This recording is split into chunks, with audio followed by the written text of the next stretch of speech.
In the summer of 1968, protesters and politicians gathered in Chicago for the Democratic National Convention, provoking a violent confrontation over the issues of the decade. The protests in Chicago represented the anger of a tragically divided America as its people lost their trust in the nation's democracy.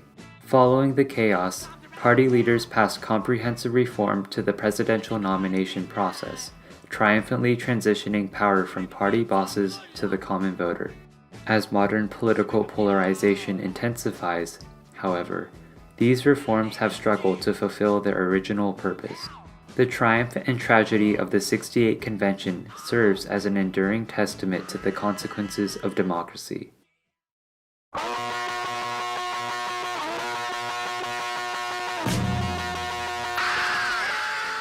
1968 was a year of great turmoil.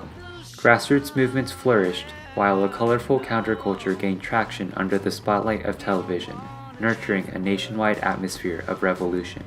And as North Vietnamese troops launched the massive Tet Offensive in January, the nation was angered over the government's false promises of a quick end to the conflict in Vietnam.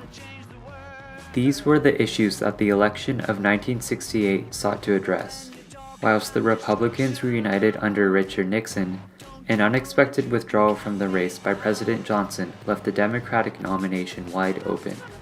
Vice President Hubert Humphrey and his pro-Vietnam stance was stiffly opposed by Senators Eugene McCarthy and Robert Kennedy, while 6 other candidates populated the ballot by the time of the convention. Then, in April, civil rights leader Martin Luther King Jr. and Senator Kennedy were tragically assassinated, igniting massive race riots across the nation. America was divided and its people were angry. The stage was set for a dramatic showdown in Chicago. Convention week arrived at the end of August.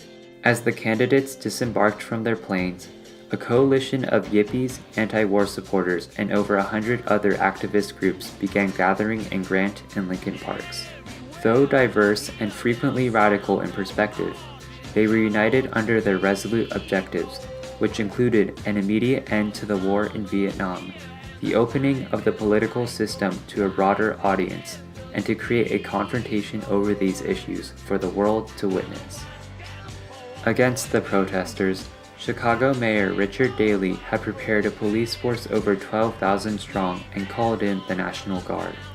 The gulf of anger between the police and the anti-war people was vast, because here are very well-educated kids swearing at the police, and here are all these proper people, and suddenly these kids are behaving like crap to the police. And on Sunday, August 25th, the first of a series of violent confrontations began.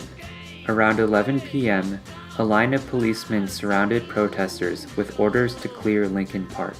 Protesters hurled bricks and Molotov cocktails, while the police dispersed the crowd with billy clubs. The battle between progressive protesters and the traditional police force had begun, tragically amplified by disparity in perspective. The DNC officially opened on Monday, August 26th, at the Chicago International Amphitheater. Though delegates were hopeful of an orderly convention, the atmosphere quickly shifted to reflect the protests raging on outside. When the proposed Vietnam peace plank failed to pass, enraged anti-war supporters began marching on the convention floor, feeling that their perspectives had been silenced from the process. Then at the convention, the dissident state delegations were put on the outer fringes of the amphitheater. So New Hampshire and Wisconsin, for example, were seated way at the back of this huge arena. I think there were about 2,600 delegates, and intimidation occurred. On Wednesday evening, protesters numbering in the 10,000s were beaten back by police officers while they began shouting, "The whole world is watching." Inside the convention hall, the voting for the nomination had begun. The chaos, however, had revealed to the nation that the party could barely run their own convention, much less the entire nation. Furthermore, the violence that protesters had to resort to was a clear indication that the opinions of the public were being drowned out in the democratic process. It was a bittersweet victory for Humphrey, who knew the tragic divide would allow Nixon to secure the presidency that November. Yet one cannot help but reflect the deep sadness that we feel over the troubles and the violence which have erupted regrettably and tragically in the streets of this great city. The war would go on for another 7 years, while the nation would be rocked by major political scandals, tragically distracting from the imperative issues of 1968. There were, however, several positive outcomes of the convention.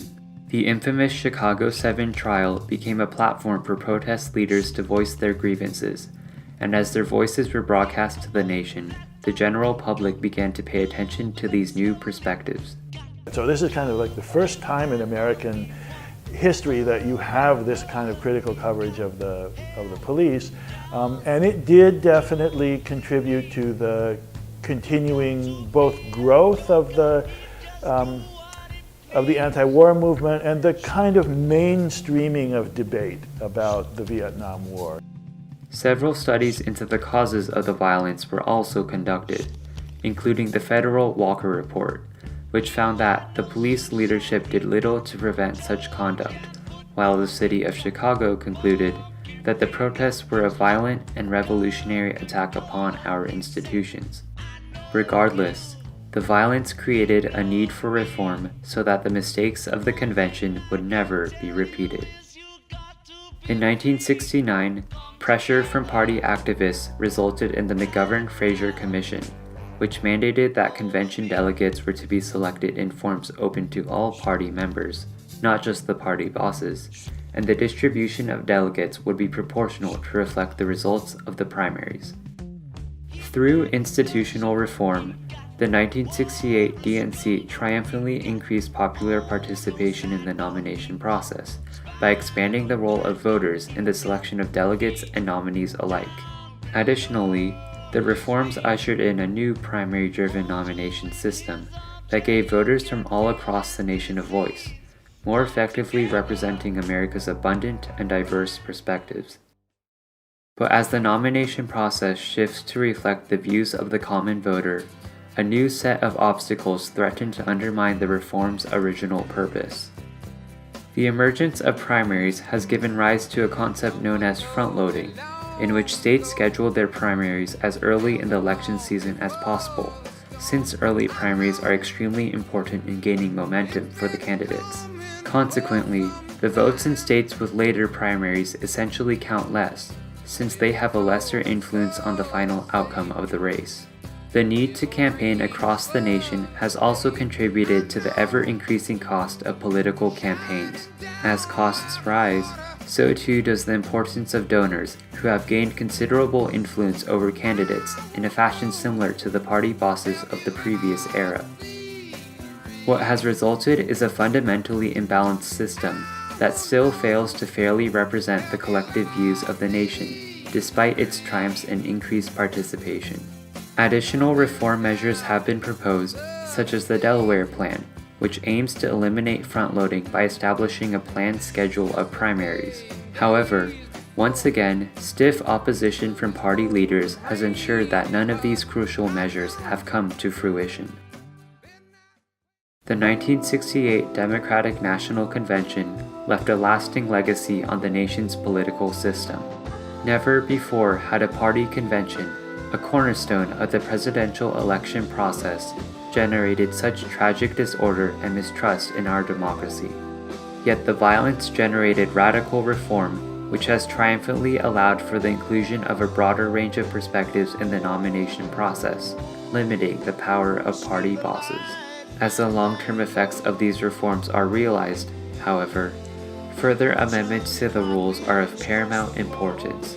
In an era of unprecedented political polarization, a system in which all voters are evenly represented, regardless of location, ethnicity, or party status, would play a vital first step in alleviating the tragic divisions of our society. We must push for meaningful reform if we are to triumph over the tragic consequences of democracy.